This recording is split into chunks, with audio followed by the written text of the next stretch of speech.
Hola a todos, bienvenidos a la destilería de libros. Hoy nos vamos a sumergir en todo el odio que tenía dentro de Servando Rocha, un libro que, bueno, nos lleva al Madrid de la posguerra a través de la vida de un Pacheco, un boxeador con una historia, digamos, tan dura como los puños, ¿no? Sí, sí, la verdad es que es fascinante cómo Rocha utiliza el boxeo para como reflejar la realidad de la época, ¿no? No se queda solo en la vida de Pacheco, sino que nos muestra una España en transición, con todas sus contradicciones y sus claroscuros. Claro, y es que el boxeo, por su propia naturaleza, ¿no? Siempre ha estado ligado al contexto social, ¿no te parece? Totalmente. De hecho, si pensamos en ello, desde los gladiadores romanos hasta, bueno, los combates a puño limpio del siglo XVIII, el boxeo siempre ha sido un reflejo de la brutalidad de cada época. Lo curioso es que, aunque hoy lo vemos de otra manera más civilizado, sigue fascinándonos. Sí, ahora más reglas, más protección, pero la esencia del combate sigue ahí. Y en el caso de Dum Pacheco, esa violencia del ring era como un eco de la violencia que marcó su vida. Su historia es, bueno, bastante impactante. Creció en la pobreza, estuvo en la cárcel, fue torturado por Billy el Niño. Pacheco no era un boxeador cualquiera. Su estilo era agresivo, sin reglas, un reflejo de la crudeza de la época y de su propia vida.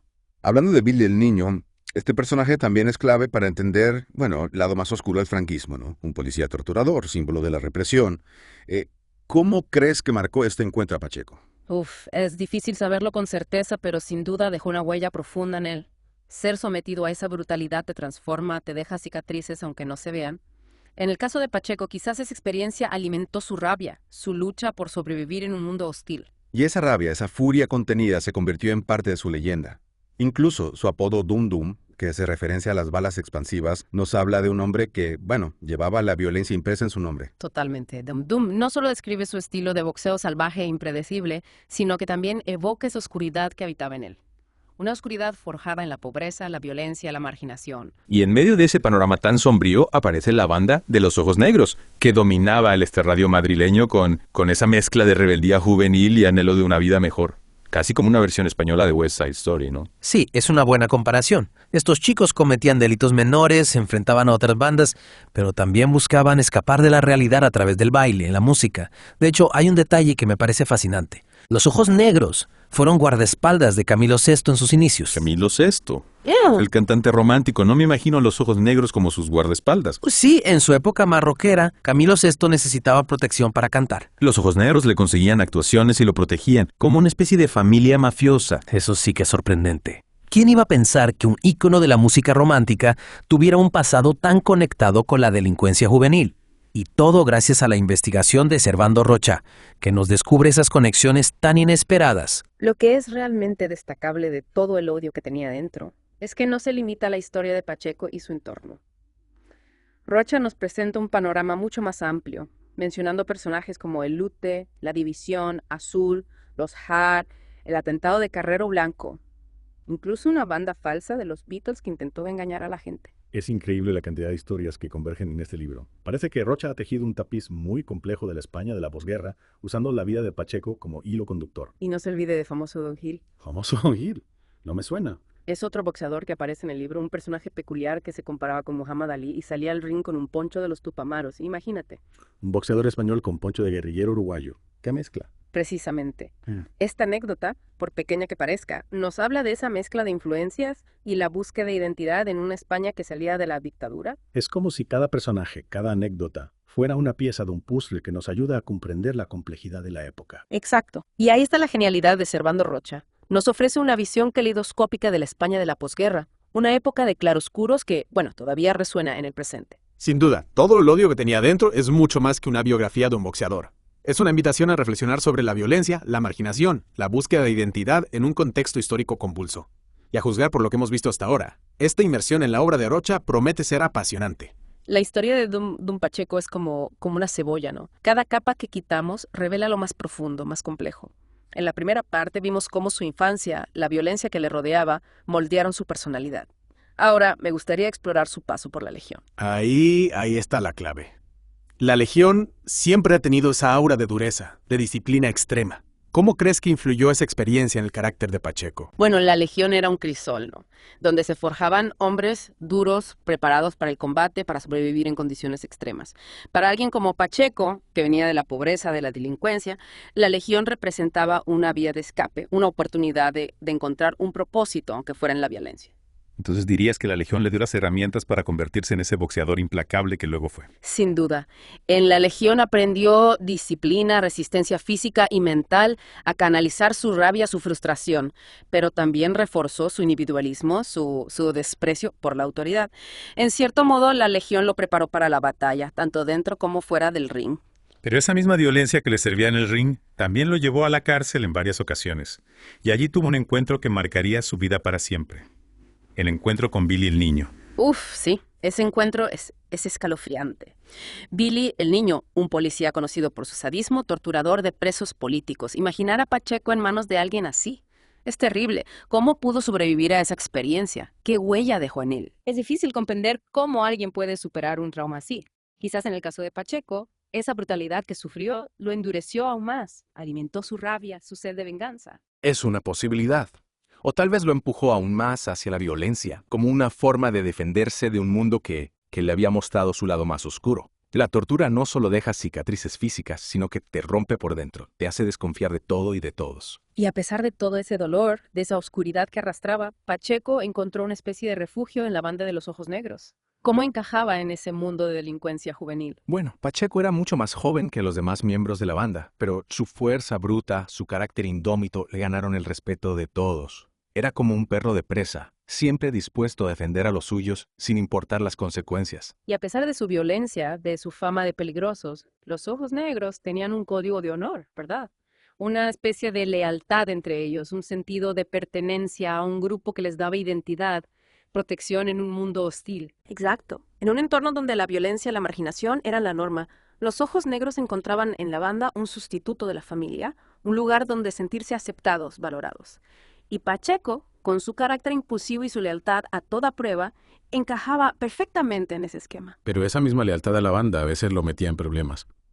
Rocha menciona un episodio en el que Pacheco fue a la cárcel por defender a un compañero de los Ojos Negros que había robado un reloj.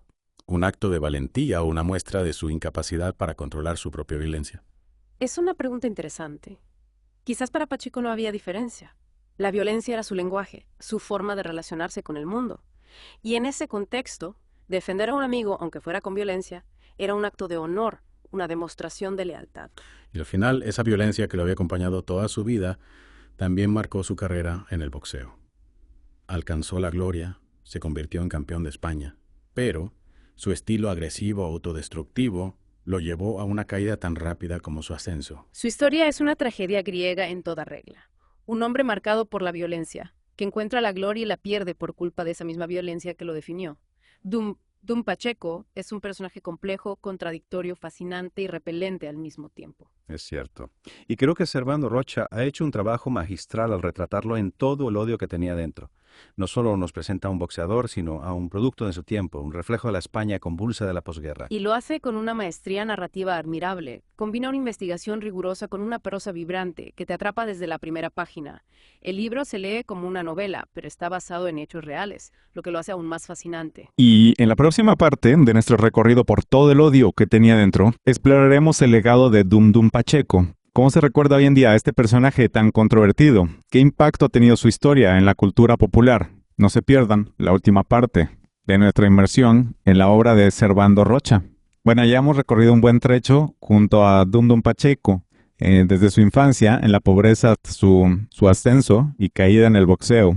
Su historia, digamos que es un reflejo de la España de posguerra, una época marcada por la violencia, la marginación. Pero ahora me pregunto, ¿cuál es su legado?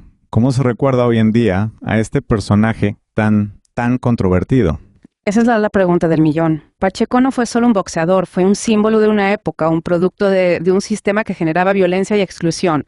Su vida tan intensa, tan efímera, nos invita a reflexionar sobre las consecuencias de la pobreza, la falta de oportunidades, la brutalidad del poder. Y a pesar de todo, su figura, ha trascendido el ring. Rocha menciona en el libro que Pacheco ha inspirado a otros artistas, que su historia ha llegado al cine, al teatro, incluso al cómic. ¿Cómo se explica esa fascinación por un personaje tan oscuro? Yo creo que hay varios factores. Por un lado, la historia de Pacheco en sí misma, ¿no? La pobreza, la la violencia, la cárcel, la gloria efímera, el final trágico. Es una vida que tiene, digamos, todos los ingredientes de un drama clásico. Por otro lado, Pacheco representa al antihéroe, ¿no? Al rebelde que desafía las normas, al outsider que se enfrenta al sistema, y eso siempre resulta atractivo, especialmente para las nuevas generaciones. Y hablando de outsiders, no podemos olvidar su autobiografía, Miar Sangre, un título que, bueno, ya nos da una idea de la crudeza, la autenticidad de su relato. ¿Qué nos aporta este libro a la hora de comprender a Dum Pacheco? Miar Sangre es una pieza clave para entender la mente de este personaje. En sus páginas, Pacheco no se guarda nada. Habla sin tapujos de su infancia en la pobreza, de la violencia que presenció, que ejerció, de sus estancias en la cárcel, de su paso por la Legión, de sus combates, de sus amores y desamores. Es una lectura cruda sin concesiones. Totalmente. Pacheco no buscaba la compasión del lector ni justifica sus actos, simplemente contaba su verdad tal y como la había vivido, y eso hace que Miar Sangre sea un testimonio único, un documento imprescindible para comprender la España de posguerra desde la perspectiva de quienes la sufrieron en carne propia. Y también nos permite asomarnos al abismo de la mente de un hombre que vivió al límite, que conoció la gloria y el fracaso, que amó y odió con la misma intensidad. Exacto. En Miar Sangre encontramos a un Pacheco sin filtros, sin máscaras, un hombre que no se arrepiente de nada, que asume consecuencias de sus actos, pero que también muestra, bueno, destellos de humanidad, de ternura, de nostalgia por un pasado que ya volverá. Yo creo que Servando Rocha, al rescatar del olvido a este personaje y al contexto histórico en el que vivió, ha hecho un trabajo excepcional. Todo el odio que tenía dentro no es solo una biografía, es una crónica social, un análisis de las fuerzas que moldearon la España moderna.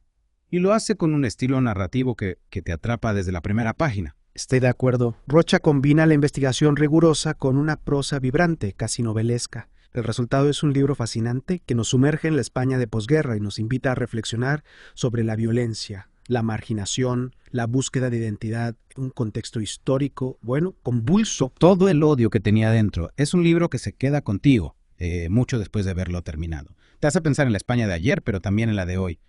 Te hace preguntarte si hemos aprendido algo en nuestro pasado, si hemos superado la violencia que marcó a personajes como Dum Pacheco. Y esa es la gran pregunta que nos deja este libro. ¿Hemos superado la violencia estructural que genera marginación, exclusión? ¿O seguimos reproduciendo los mismos patrones que llevaron a Pacheco a una vida de dolor, de furia? Pues creo que cada lector debe encontrar su propia respuesta a estas preguntas. Y para eso, nada mejor que sumergirse en las páginas de todo el odio que tenía dentro. Es un libro que, bueno, que no te dejará indiferente. Si te interesa este libro, te dejo el enlace en la descripción para que puedas comprarlo. Hasta la próxima inmersión en la destilería de libros.